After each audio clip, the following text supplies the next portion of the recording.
elected parliament that a member of the Lok Sabha might be facing an expulsion. A 500-page report indicting TMC Lok Sabha Member of Parliament Mahua Moitra, prepared by the Ethics Committee of the Lok Sabha, has recommended her expulsion. I'm underlining the term, her expulsion from Parliament. The report was adopted by a 6:4 vote, viewers. Close one. 10-member panel, 6:4. Interestingly, it was a Congress Member of Parliament who voted in support of Moitra's expulsion. This is embarrassing for the Congress and other opposition parties who have been trying to dismiss the panel's probe into Mahua Moitra's alleged wrongdoings as a vengeful exercise against a dissenter, against someone who has the courage to take on Modi, they say. The panel has been scathing in its indictment of Mahua Moitra and wants a criminal agency like perhaps the CBI to investigate a purported money trail.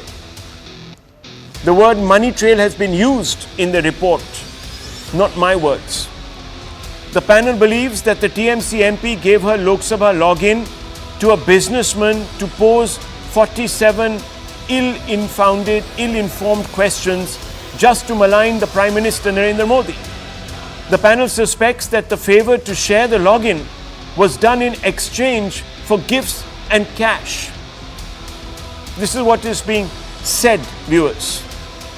Let me run you through some of the findings of the panel and its recommendations. It is said that Mahua's actions are heinous and are criminal conduct.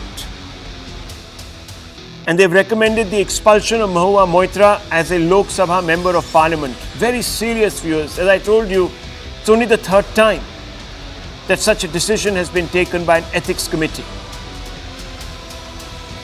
It found that Moitra had shared credentials, secret credentials, with unauthorized persons. Recommends misdemeanor, calls for severe punishment. Viewers, criminal action could be contemplated if an investigative agency, a criminal investigative agency, were to begin to put or join the dots. The panel found unethical conduct because Moitra has accepted cash, allegedly. The panel recommends a legal and institutional inquiry by the government. Now, the government obviously can't inquire, the executive wing doesn't, so it hands it over to, viewers, the CBI. Money trail, says the panel, exists between Mahua Moitra and businessman Hiranandani. The panel recommends the government should probe it as part of a quid pro quo. So she gave, according to this panel, she gave her login and she gave it for a price. That's why the word quid pro quo is being used. Well, the feisty Member of Parliament had stormed out of the Ethics Committee hearing a week or so ago, if you remember that, viewers, saying that the chief of the panel had asked her filthy questions that reeked of leeriness. Moitra has always maintained that the inquiry against her is a witch hunt. While admitting to sharing her login details with the businessman, Moitra said it wasn't a big deal, as other MPs do it very often. Though it must be noted that Moitra is yet to share proof to back her claims of other MPs sharing their login details with third parties. It's a different matter, viewers, if you share it with a member of your own staff, because those people are vetted and those people are also held to account. But a third party, viewers, she hasn't come out with proof to back her claims about MP sharing their login details with third parties, unrelated to the MP or the professional responsibility that has been handed to that Member of Parliament. Moitra has also questioned why the panel has not summoned the businessman, Mr. Hiranandani. Moitra is convinced that the businessman has not been able to substantiate his claims with material proof. And what is the essence of that claim? That there was favor exchanged, that he got the login from Mahua Moitra to pose questions that would embarrass Mr. Modi in exchange for him giving gifts to the Member of Parliament. Before the Ethics Committee met today to adopt the report recommending action against Moitra, the TMC's de facto second-in-command and Supremo Mamata Banerjee's nephew was guarded in his defense of Moitra. Listen in to what Abhishek Banerjee had to say. देखिए, ethics committee में बहुत सारे privilege due है। आपने देखा 1-1.5 महीना पहले जब नई पार्लियामेंट की 4 दिन का सेशन बुलाया गया, वहां बीजेपी का सांसद रमेश बिदुड़ी किस तरीके से किस अपशब्द का यूज किया और किस तरीके से वो पार्लियामेंट का गरिमा, सदन का गरिमा को ठेस पहुंचाने की कोशिश की। और बीजेपी का ऐसे बहुत सारे सांसद है जिनके खिलाफ प्रिविलेज मूव किया गया है, वो ड्यू है, उसका सुनवाई नहीं होती है। मुझे लगता है कि Mahua Moitra is competent enough to fight a battle on her own. It's very interesting. You heard Mr. Banerjee, he was talking about the selectivity of the inquiry committees, that they go after opposition leaders but they take a lenient view or sometimes don't even prosecute BJP members of parliament. Now, well, that could be true, viewers, I don't know.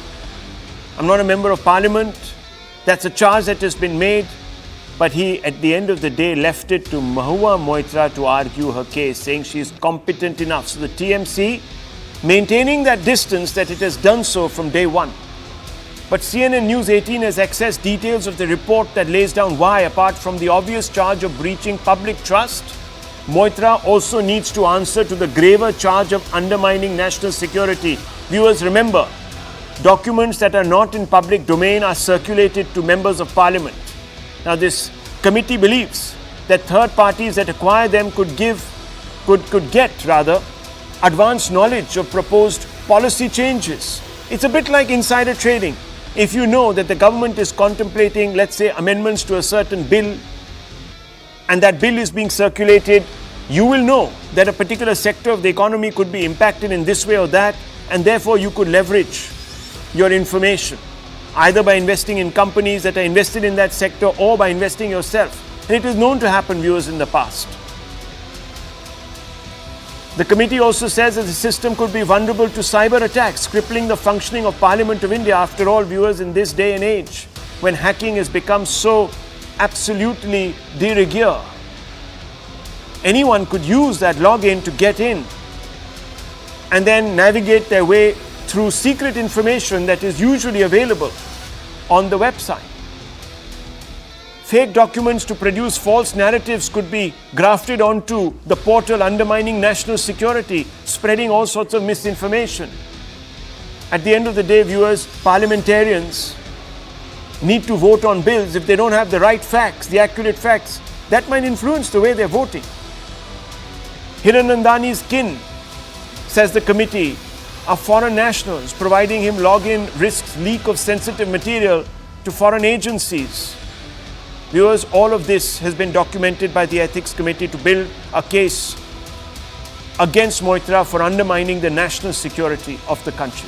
As I pointed out, Moitra has been challenging the panel right from raising questions about its jurisdiction to its commitment to equity. But as these hard facts establish, her arguments may have lacked substance. And let me run you through the hard facts, viewers. They're quite compelling, so pay attention.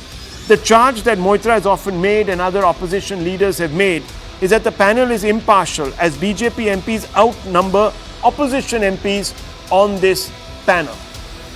What are the hard facts? In 2005, a Lok Sabha Ethics panel hearing cash for query sting operation had 5 members, 4 from the treasury benches and 1 from the opposition. The lone one from the opposition was a BJP MP, and the chief of the panel was Mr. Bansal.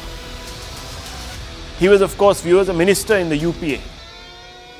Now, viewers, there was disproportionality there too, but no one questioned along these lines the judgment of the panel that came out and rusticated, expelled a large number of members of parliament who were found out on the sting accepting money to ask questions. Similar sort of charge that is being made against Ms. Moitra. The other charge is that the Ethics Committee is not competent authority to hear this matter. What are the hard facts? The parliamentary portal specifies that Ethics Committee will, quote, oversee the moral and ethical conduct of MPs and examine cases referred to it with reference to ethical misconduct, unquote. Not my words. You go on to the parliamentary panel and you will see. So there is jurisdiction, viewers, here. The third charge, official code of conduct for MPs doesn't exist. What are the hard facts? There is some truth to this, viewers. Parliamentarians refuse to draft a code for themselves. In September 2023, Lok Sabha response to RTI said the matter of the code of conduct is under consideration of the Committee on Ethics. But it also did say that ethics panel can formulate a code of conduct for members of parliament. So there is leeway given to the Ethics Committee to come up with some sort of a code and therefore stand in judgment of members of parliament. So this is a bit of a grey area. In the end, it appears that the business baron's decision to blow the whistle on Moitra proved to be her undoing. Here's a quick recap of what he told the panel in an affidavit.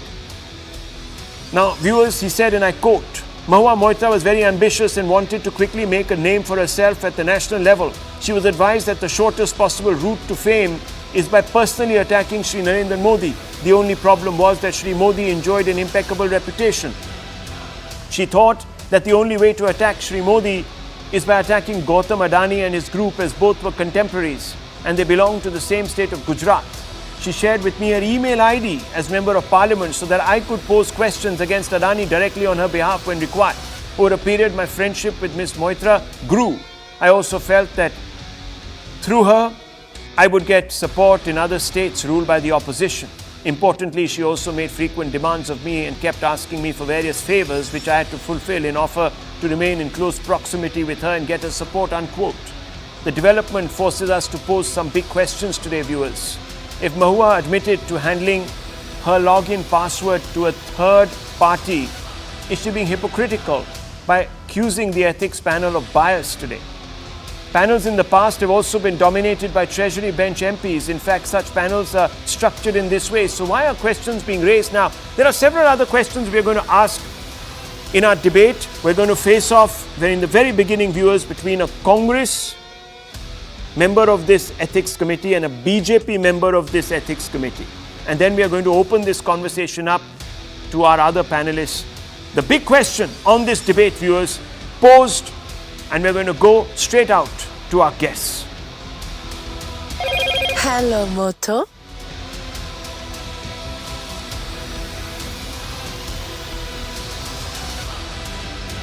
Viewers, let's open this up. Let's open this up tonight.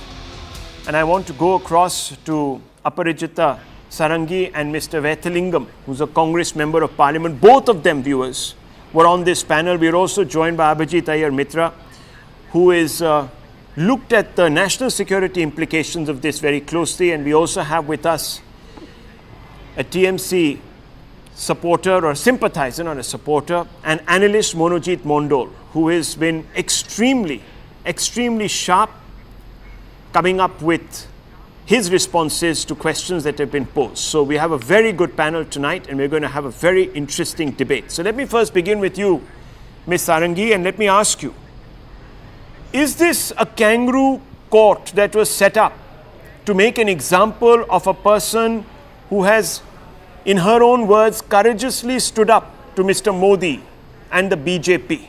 Straight question to you. A very good evening. I'm very happy that you have brought up this issue, and I'm really dismayed at the idea of this being a kangaroo court. See, under Rule 233 of the Rules of Procedure and Conduct of Business in Lok Sabha, Honorable Speaker actually directs the Parliamentary Standing Committee on Privileges and Ethics to take up a particular matter. So under this rule, Honorable Speaker asks the Ethics Committee to take up the matter pertaining to Mahua Moitra. And thereafter, you are aware of the fact that there were 3 sittings, and this is a very serious matter, I underscore. The first sitting was on 26th of October when we heard the 2 defendants, Mr. Dehad Rai and Honorable MP Mr. Nishikant Dubey. They were heard at length, and thereafter On 2nd of November, we had invited Madam Mahua Moitra to come and answer the questions of the chairman. And I tell you, the chairman asked her many questions, and I must say with all conviction at my command, I'm a member of the committee, I'm a witness to the entire conversation. The chairman confined all his questions to the content of the affidavit filed by Darshan Hiranandani. And you know, in English, we are aware of the fact there is an expression, a beautiful expression, opportunity of being heard should be given to everybody. So we gave her the opportunity of being heard on 2nd of November. She spoke at length. You know, she spoke for 1 hour about her private life, well and good. And then suddenly she lost her cool, and the entire world knows what happened thereafter. She used all kinds of unparliamentary words for the chairman and other members of the committee. And thereafter, today, 9th November, there was a draft report. We had read the report. There was voting today. There was let voting me ask you, on we 26th understand of the October, procedure. and there was Let me voting on quickly 2nd ask of you. November also. Let me ask you, Ms. Sarangi, why wasn't Hiranandani asked to depose? Why wasn't he called, summoned, etc., and then questioned by all of you? And has he furnished any evidence to back his claims? Again, a very good question. I knew you would ask this. See, I must tell you that there has been an affidavit duly signed by Hiranandani on 20th of October. Now, this is a sworn affidavit, I underscore, and this has been signed in presence of the Vice Consul of the Consulate General of India in Dubai. Right. So, once the affidavit has been given, sworn by the person concerned, duly signed before a very senior officer of the Indian Foreign Service, there is no need to cross-examine that person, number one. Number two, though you have not asked, I will definitely like to go forward and say, the committee had also decided to consult 3 ministries in this matter to get into the details.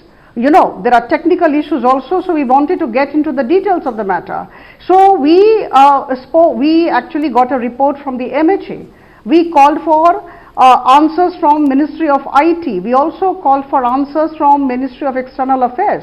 So there were reports from these 3 ministries, and the reports were looked into. The Hiranandani affidavit was looked into, and then the 2 complainants and the defendant were heard at length, and thereafter the report had been prepared.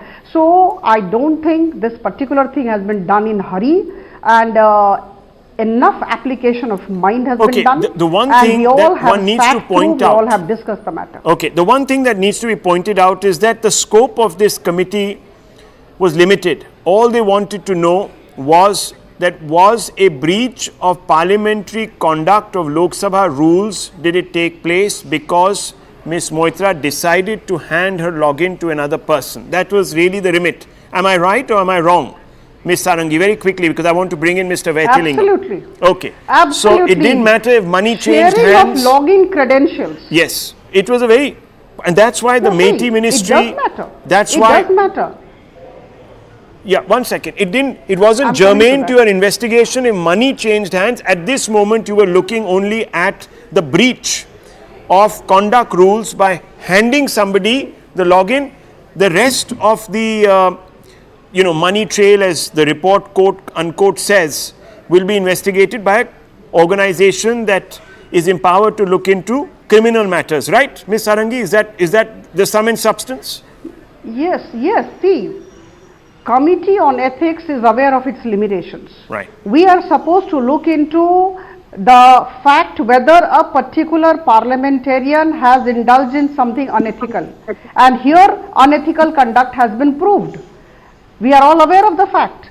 And then there has been contempt of the House. There has been violation of the rules of procedure and conduct of business in Lok Sabha. Okay. And thereafter we let me bring in Ms. certain Vaithilingam. recommendations to the Lok Sabha Speaker. Okay. Yeah.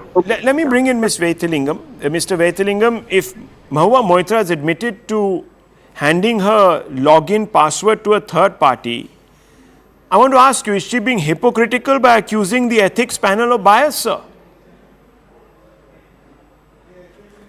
Actually, you can see it should be answered by the member concerned. but there is no rule how to use the login ID and password in the parliament. There is no rule. So there is no guidelines for this.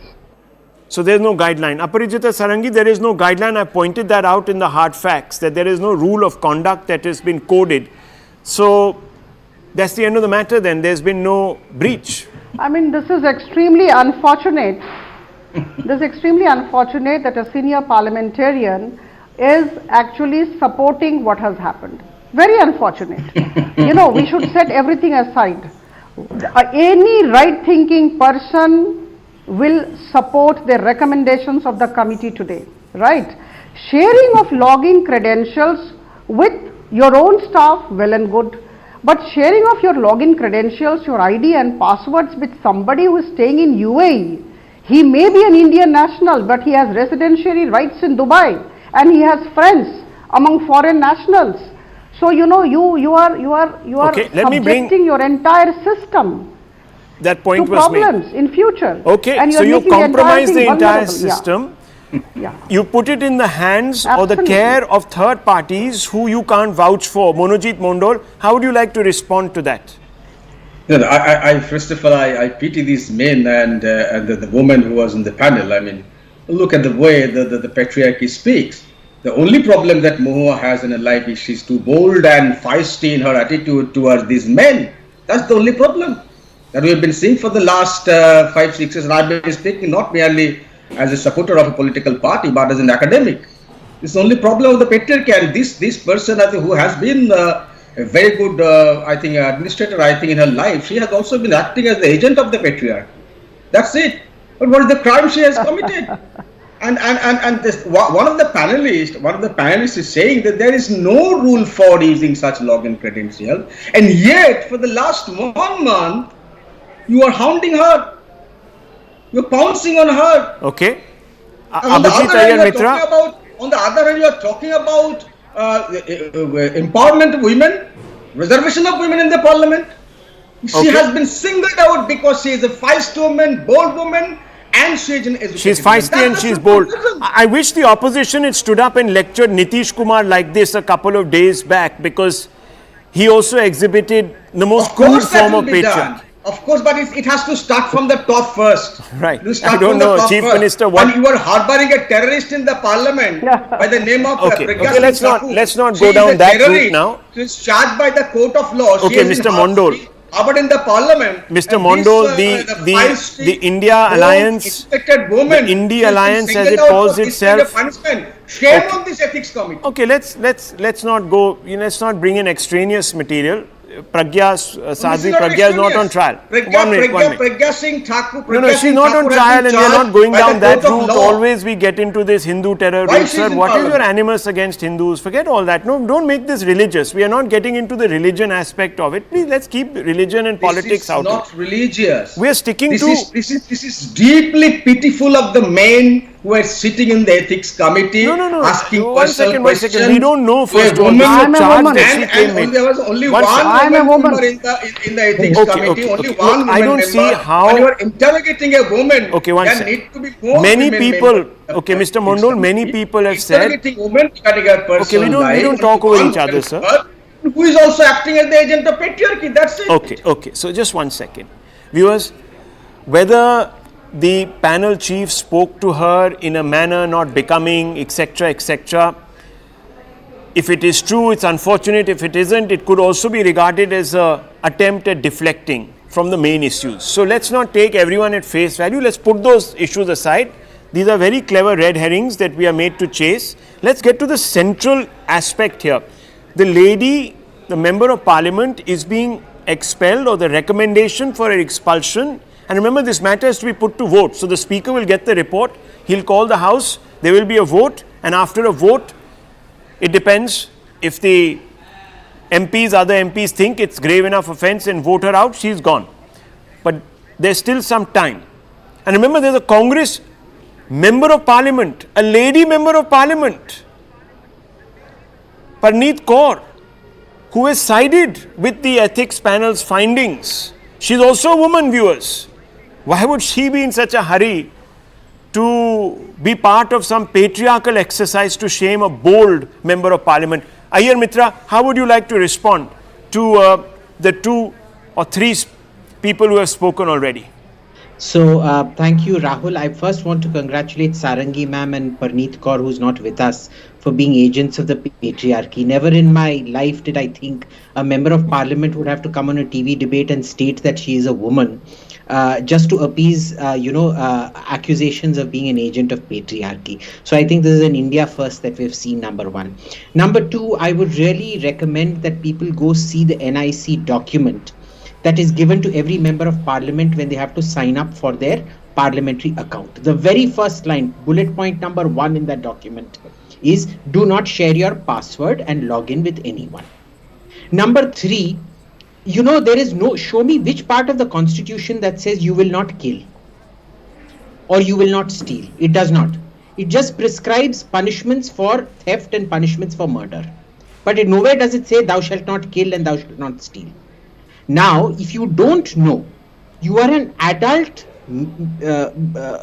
a certified adult, probably 45-50 years of age, who does not know that their login and password is not to be shared, especially when sensitive documents. Now, apparently, I haven't seen the report, but from what I'm hearing, press reports about the report, it claims that the MHA has in fact confirmed that the Jammu Kashmir delimitation bill of 2019 was shared on that particular portal way before it was made public. Actually, the first law that is pointed out that was shared on that portal recently was not so much the Jammu and Kashmir delimitation bill. In fact, it was the triple talaq one. Now imagine if someone knew about it in advance, Ayyar Mitra, they could have started spreading all sorts of rumors, and it would have led to a mass public agitation. Did you call that person concerned? Can I finish? The person allegedly with whom? Let me speak now. Okay, let Mr. Mandol, I'll let you speak. 1 second. Let Mr. Ayyar Mitra finish his point. I interrupted him because he wanted a clarification. I gave it to him. Yes. Now, the problem with the ethics thing here is, understand that we haven't even begun on the criminal aspects of this. I think what Sarangi ma'am wanted to talk about was the criminal aspects of this will be left up to a criminal trial by the CBI or whoever. The problem out here is very clear, which is that the ethics violation here is a violation of the Representation of People Act. Mahua Moitra is the representative of the people. Darshan Hiranandani is not the representative of the people. He has no privilege asking these questions. Wherein lies the ethics breach? It goes, the ethics is just the mere tip of the iceberg.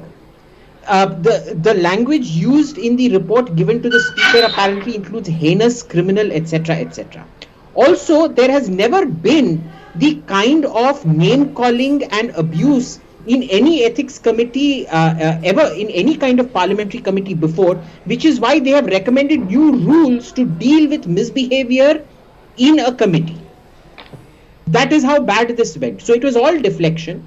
There was no addressing. But I have a very simple question to ask both Vaidilingam ji and Monojit. How do you ask a woman? What is the appropriate ethical and non-patriarchal way of asking a woman what this call at 11 o'clock at night was, who it was to, and what it was discussed? Please tell me the non-patriarchal way of asking. Let's for the moment park that aside. Let's stick to the, as I said, let's stick to the technicalities. I think you began very well, Abhijit Ayyar Mitra, by pointing out that the NIC document itself, the first one, says do not share your passwords, and I think I am privy to that document. I just quickly brought it up on screen. The point is, viewers, that's the rule. So you violated a rule, a conduct rule. It's very clear. So to say that, oh no, rules have been framed, etc. Okay, nonetheless, let me bring in Mr. Vaidilingam, and let me just very quickly tell you, viewers, the committee said that sensitive legislations like the Insolvency and Bankruptcy Code Amendment of 2021, taxation laws, the Energy Conservation Bill, the Electricity Amendment Bill, the Coastal Aquaculture Authority Bill, the Central Goods and Services Tax Amendment Bill, the Integrated Goods and Services Tax Amendment Bill of 2023, all these bills were circulated. Now imagine, viewers, they all have... No, but what was the harm that was done? I'll tell you. I was coming to that point. I'll tell you. As a businessman, sir. Let me speak now. Let me speak. Is he terrorist? Is he a terrorist? And he is in foreign soil, and you are accepting his affidavit without calling him. How ridiculous! Even if assuming that Mahua shared this her identity with a password and login identity with that person, she is has he a terrorist? He has. I'll tell you. Business in India. I'll tell you, Mr. Monojit Mondol. But you are not calling him. What kind of a mockery of justice is this? No, 1 second. I think you're being very simplistic, sir. Mr. Mondol, you are being simplistic. I'm not. Let me explain then. Let me explain. Let me get Aparijita Sarangi to explain. Let me get Aparijita. Okay, if you allow the other side to speak, then only we will have a response. You are running this narrative for the last 1 month. This is for the first time I am speaking. No, sir, it's the third time you're speaking. You've forgotten you've already had an opportunity to speak at length. Cross-examine the complainant.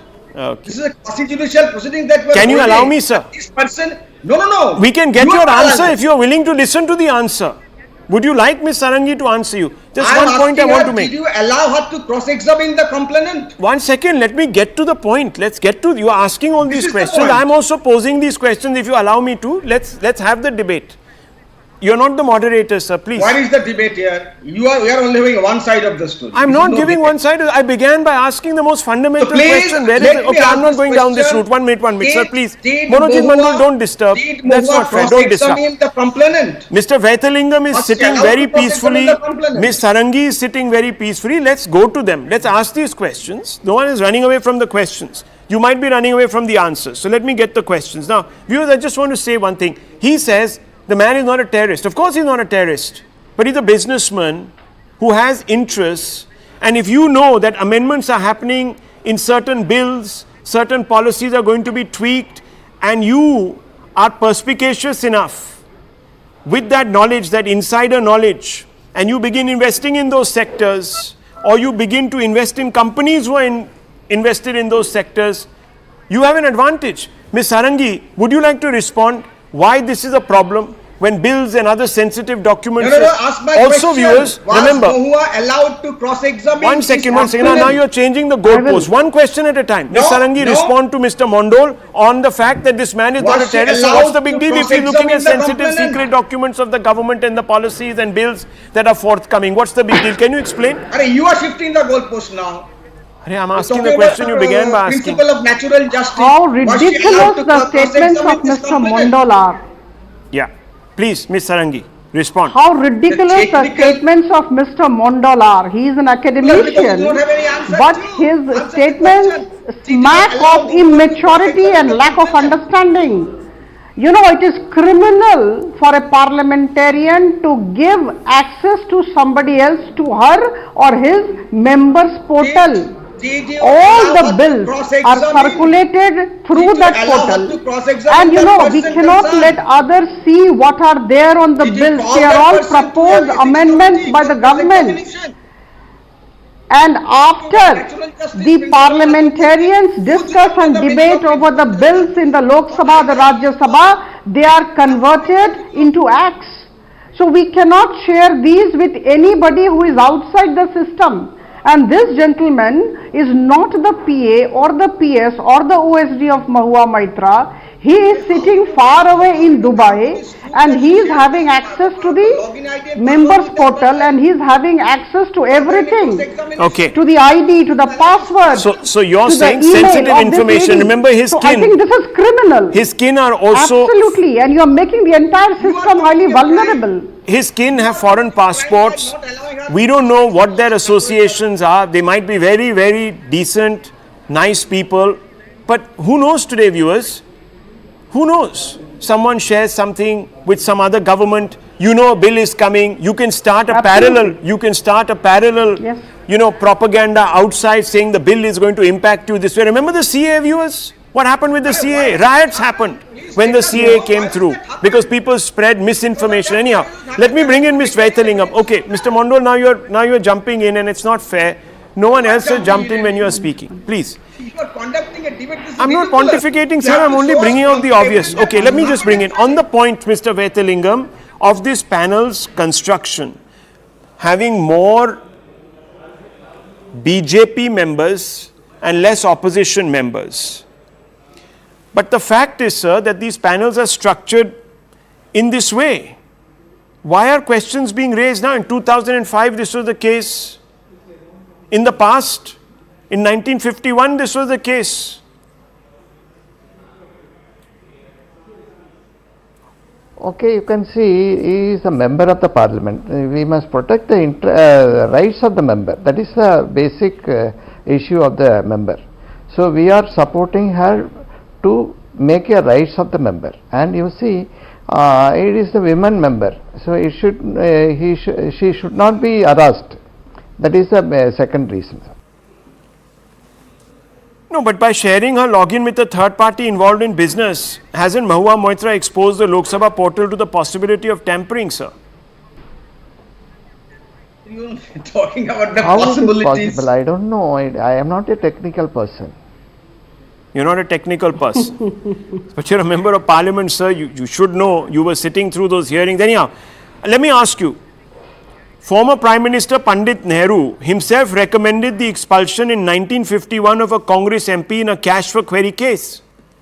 Same allegations. And that person, before he could be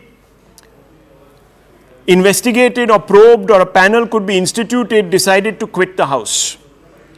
Now, has the Congress failed to uphold Nehru's ideals by supporting Mahua Moitra today, sir? Mr. Vethalingam.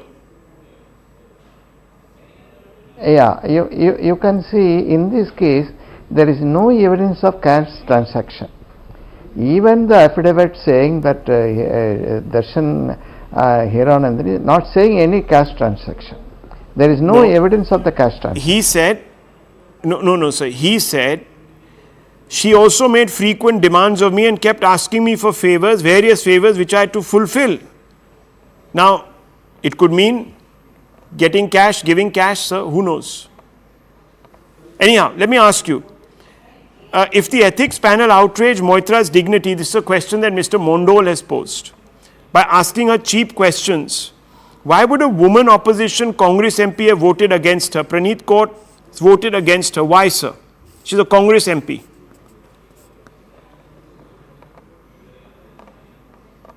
You see, you must ask that question to that lady.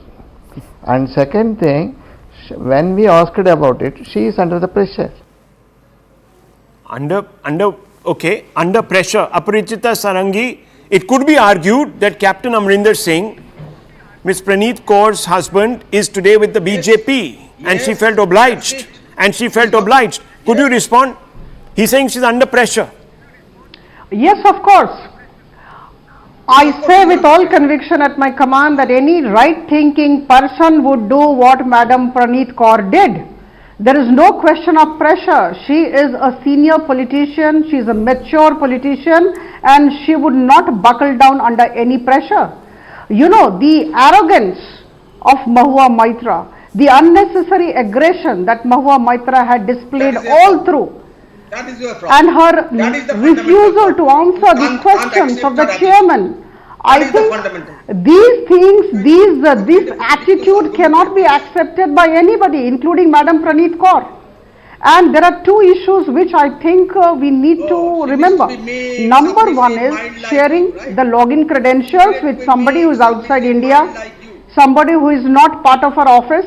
And number two is gifts and cash for query.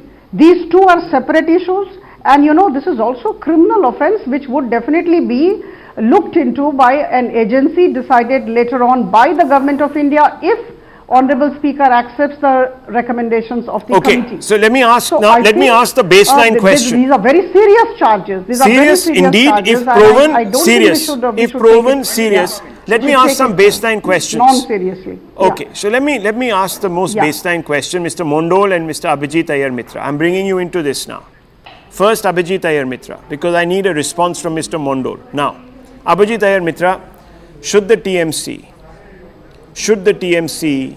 who hasn't defended Ms. Moitra in black and white terms, there have been some roundabout protestations, should they cut their apron strings, the umbilical cord? Look, this is a very difficult question for me to answer because I don't know what the political calculations of the TMC are. This is a very political decision for them to take. But I can't believe that in Krishnanagar, which is one of the most backward constituencies, getting shoes and bags worth lakhs and necklaces, diamond and emerald necklaces worth crores is going to go down very well. I think the proof of the pudding is in the eating. Let's wait for about 6 months and we'll see if Ms. Moitra gets a ticket. Did you check it? Monojit Mondol. No. What kind of comment is this? Have you noticed You are wearing diamond worth 1 crore. Did you check the price? Aparajita Sarangi and me. Why is that? These are the all sexist, chauvinist people who are sitting on the panel. Why is it he can never let anybody talk? He is the worst patriarch out here because he never let Aparajita Sarangi finish her statement. And then he talks about this is the worst kind of male genocidaire fascism. This is the kind of mentality Monojit Mondol displays that needs to be. This is the worst kind of fascism on display. Okay, let me just look, Mr. Mondol, quick response. What is your basic objection to the questions that have been raised by Mr. Iyer? I'm not understanding. You don't understand that? I mean, what is she wearing? What is the worth of that necklace, the shoes? What is that got to do with her parliamentary credentials? What has that got to do with it? Mr. Iyer Mitra, can you explain to him? What has it got to do with it? And you are allowing these questions on national TV? Investigation. You are allowing these questions on national TV? Did you count the price? Investigation. Check with the bill. I'm astounded at this. Check with the bill. Okay, let me tell you, viewers, because certain claims have been made by one particular jilted ex. No, jilted. One jilted and the other is castrated male. If that person, the businessman, was consciously using the login ID and password, let's not make these personal. This is not very parliamentary. I'm going to take a short break, viewers. I just want to tell you, at the heart of this issue, please, and in fact, let me tell you also that the Madam Member of Parliament has come out and said, let the CBI come and count my shoes. And she in fact took 3 pairs to the Ethics Committee hearing in the past. So it's not as if she is not playing to the galleries with all her accoutrements. The point of the matter is, viewers, that it is these goodies, so to speak, that are at the heart of this story. Many people are saying, especially those that have deposed and signed affidavits, etc., have said that this is what she got in exchange for giving the login and permitting individuals to ask questions. And that, viewers, fundamentally is a breach of trust that you commit. Because as a member of parliament, you are supposed to be the voice of the people, not the voice of some independent business associates, friends, etc. So you are actually cheating, betraying the faith of the public in you. And if you've done it for some commission, then there's a problem. And that's going to be investigated, viewers. I can't sit here in judgment of anybody. I hope it's not the case, but if it is, it's serious, and perhaps the TMC will have to think twice about even continuing with her in the party. I'll take a short break. Is the crisis in Sudan being ignored, viewers? There is a genocide and ethnic cleansing that is happening in Sudan. But it's being ignored by the wokes, by the leftists, by the activists. Why, viewers? That's the fundamental question. They're going after Israel, but they're quiet about Arab militias killing innocents in Africa. Why? Why these double standards? I'll come back to that. Hello, Moto.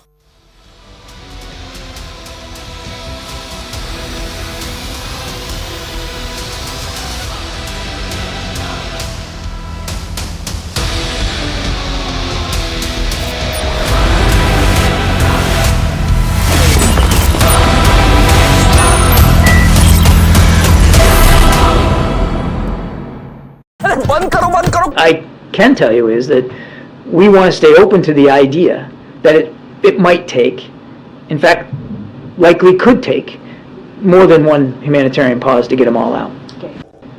Thank you. Appreciate it. You bet. Thank you so much.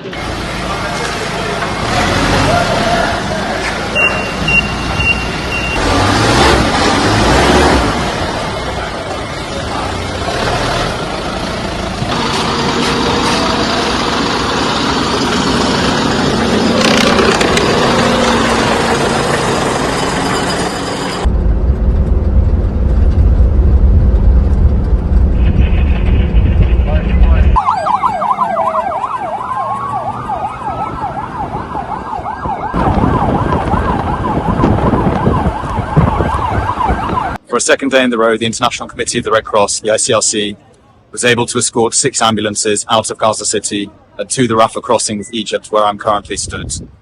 We also entered Gaza with several trucks of vitally needed medical assistance that we planned to donate to different facilities that are in desperate need of medical items, including the Al Quds Hospital, which is managed by the Palestinian Red Crescent, our main partner.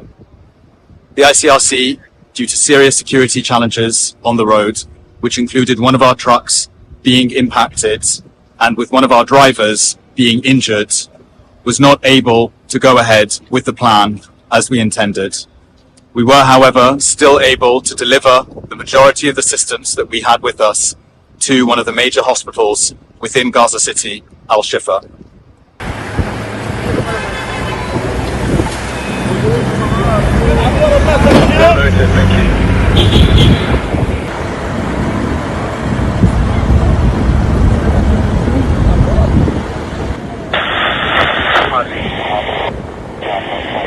These are not conditions under which humanitarians can work and meet the urgently required needs of the civilian population. Humanitarians, hospitals, and civilians must be protected under international humanitarian law.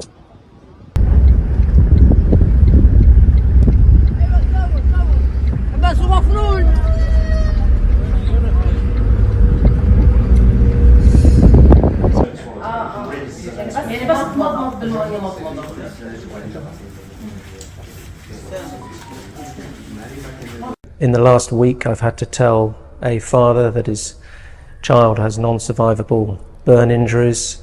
We've had to treat with the team patients, young children that have been pulled out of the rubble after 48 hours. Today, we had a patient in theatre for further surgery, extensive surgery she's already had, and had lost 2 children in the attack that wounded her.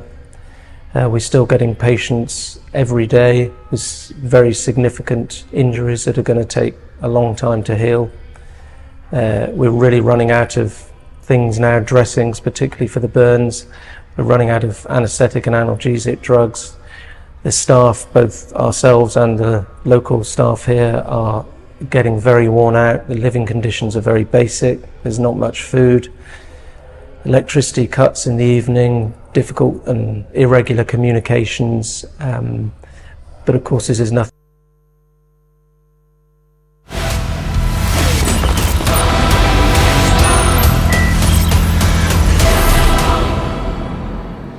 Viewers, if you were to watch the news on telly, you would think that Israel is carrying out an unprovoked outrage on humanity in Gaza. There is very little attempt at reporting the facts dispassionately.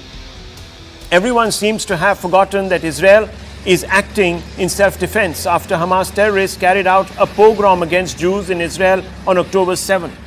Also buried somewhere is the fact that more than 200 Jews are still being held hostage by the bloodthirsty Hamas. The one-sided reportage has meant that hundreds and thousands of protesters have hit the streets, and you can see them in the middle of your screens from DC to Doha to Delhi, viewers, tearing down posters of Israeli hostages or chanting deaths to Israel. Others are demanding an immediate ceasefire. But it appears that the outrage is selective. While Israel must be made to answer for any transgressions, the same rule should apply to others in the world, viewers. In Sudan, for instance, Arab militias are reportedly on an ethnic cleansing spree. Look what's happening to the right of your screens. Reuters has reported that the culling of an indigenous tribe may be underway as we speak. Hundreds of thousands of tribals are fleeing. You can see those visuals. They're fleeing Sudan for neighboring Chad.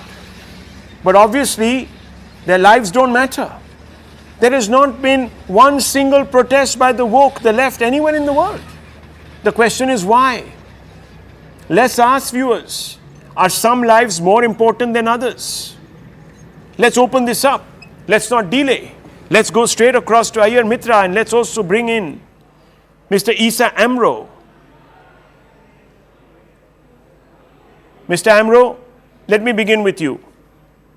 And let's keep those three windows on air, because I want Mr. Amro to also look at the face of those who are being culled by Arab militias in Sudan. Mr. Amro, your heart doesn't bleed, no protests. How do you explain this, sir? Not one protest in the world for these poor Sudanese people. Why is Israel being singled out? Is there an agenda? Are you playing to some international game? Or are you scared that you don't want to talk about the Arab militia because this is a Muslim world problem and this will bring out the intolerance in the Muslim society at some levels? For me, all lives matters. Right. And I show my, my solidarity no, have you with tweeted, all the victims. Have you tweeted about this? All the victims in Sudan. I tweeted in the past about how Sudan. past? How much past? Many friends. How much past? We're going to fact check you, sir. So you please be accurate. And in the UN, we work together in the Human Rights Council against the oppressors, not only in Sudan, in Libya, in Syria, in Iraq, in Egypt, in and of course in the West Bank, right? In the West Bank also, where Muslim militias are killing other Muslim militias and other dissidents, isn't it, sir? Where Hamas is killing PA and PA is trying to hit back. True or not true? Where is this? It's not happening in the West Bank. Oh, it's not happening in the West Bank. Let me bring in Mr. Iyer Mitra on this point. You see, viewers, you don't know about it. You don't know about the West Bank. There is no militia. Arab militia. Oh, I see. There is no militia in the West Bank. Right. People like the Hezbollah have no role in the West Bank. No role, absolutely. Who is the Hezbollah, viewers? It's a bloody terrorist organization. That's what people will tell you. I'm not saying it. It's been written there. It's written on protest. It's been written on protest placards in the past by people themselves. The word that I've just used, quote it's unquote. Very wrong. You say false information. Right. Very wrong. Okay, Mr. Iyer Mitra, the Hezbollah is not a terror organization. No, Hezbollah is not in the West Bank. There is no Hezbollah. Hezbollah is in Lebanon. Right. There is Hamas in the West Bank, and there is Islamic Jihad in the West Bank. Exactly. And we all have seen those images when the separation of Gaza from the West Bank happened about in 2006 or 7, I forget when. We all saw how they were killing each other, throwing each other off roofs, knifing each other, putting rubber tires around each other's neck and setting it alight. I think it's called necklacing or something like that. So I think if we're ever going to start with this point where Islamic Jihad, PIJ, Palestinian Islamic Jihad, Hamas and Hezbollah are not terrorists, I don't think we can agree on anything beyond that. Who funds them? Who funds them? Well, look, Hezbollah is very open. We've had, right from the time of President Rafsanjani, every Iranian president come out and make statements of support to Hezbollah and openly admit to supporting Hezbollah. With Palestinian Islamic Jihad and Hamas, the Iranian support's only picked up in the last few years. Okay, let me ask Mr. Isa. Here is a Muslim government, an Islamic State of Iran, that is weaponizing Islamist terror organizations to carry out attacks. What is going on, sir? What's going on in the West Bank and Gaza in Palestine is 1948, Israel evicted 800,000 Palestinians from their homes. 300 Palestinian villages and cities and towns were destroyed, and Israel continued its oppression against the Palestinians.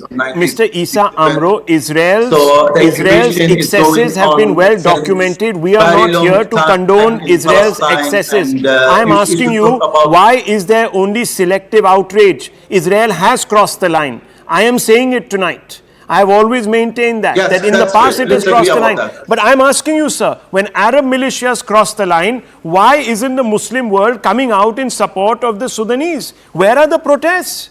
In DC? I think, no, listen to me. This is something very important. We should not, neglect any kind of support to human who are facing Nice trouble, words. to Syrian. You began with those words and I congratulate you. You're a good humanist. But I want to ask you, why isn't the rest of the Muslim world out on the streets in support of these poor weeping people? Mr. Ayyar Mitra, can you explain why?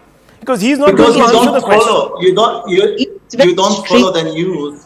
You don't follow the activities and the actions. In the UN, many times we were together showing solidarity with everybody. And Israel is the longest occupation. Did you see? Okay, name me one protest that has taken place internationally in London, in DC, in San Francisco, Mr. Abhijit Ayyar Mitra, in support of these poor people who have to leave their homes and they are in these refugee camps. Zero, because UK. Let Mr. Ayyar Mitra speak. He's asking me, sir. Even though Sudan is a member of the Arab League, I want you to just look at how Pakistani and some Arab accounts have been talking about the Sudan. They consider them somehow to be inferior Arabs in one form or the other, which is why they're also not talking with Afghans. Okay, inferior Arabs. Is expelling. Inferior Arabs. There it is. There is a caste system, viewers. Syria, do you remember where were the I'll have to leave it at this. I've really run out of time, gentlemen. Sorry. It's very wrong. The right stand coming up with Anand Narsimhan, but viewers, there is hypocrisy here. And we'll investigate this hypocrisy as the days go by. More visuals will be coming out of the Sudan, and watch and wait.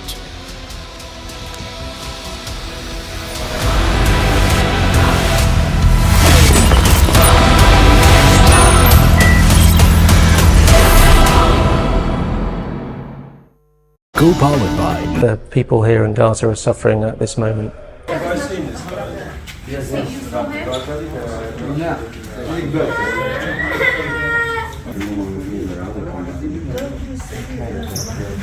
We can pack it up. I can go. We're provisionally looking for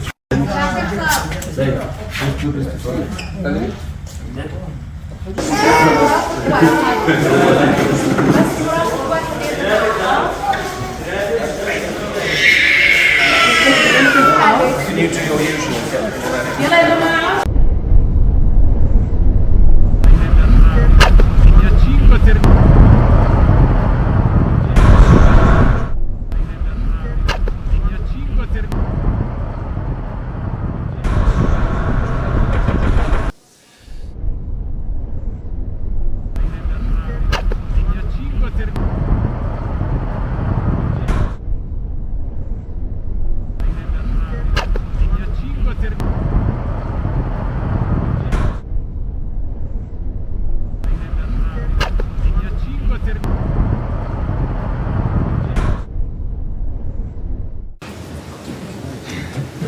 Good afternoon, everybody.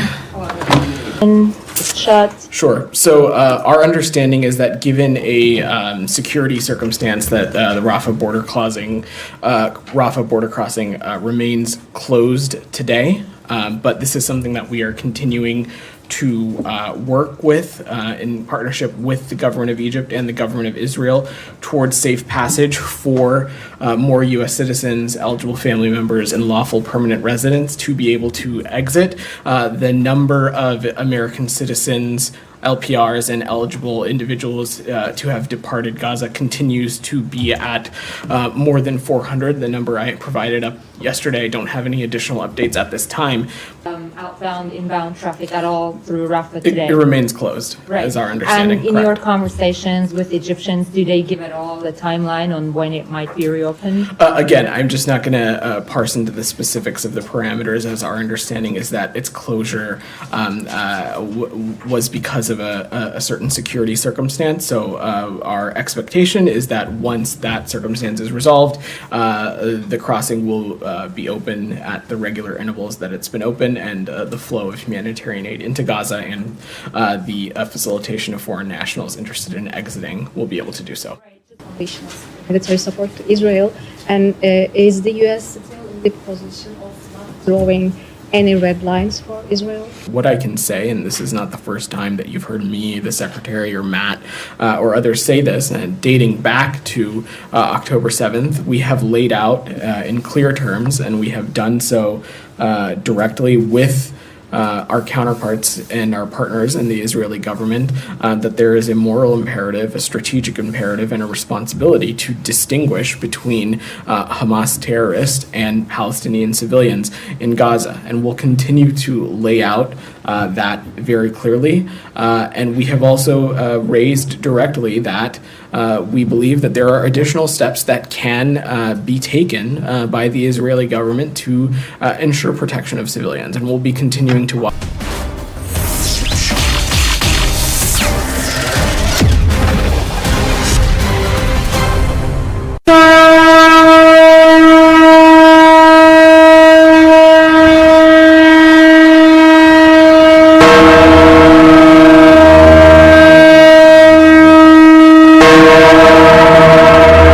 Ayodhya में बन रहे प्रभु राम के भव्य मंदिर की चर्चा चल रही है।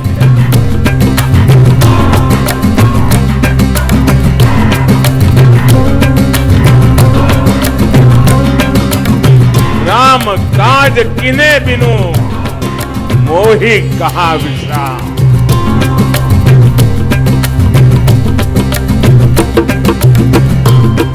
अब रुकना नहीं है।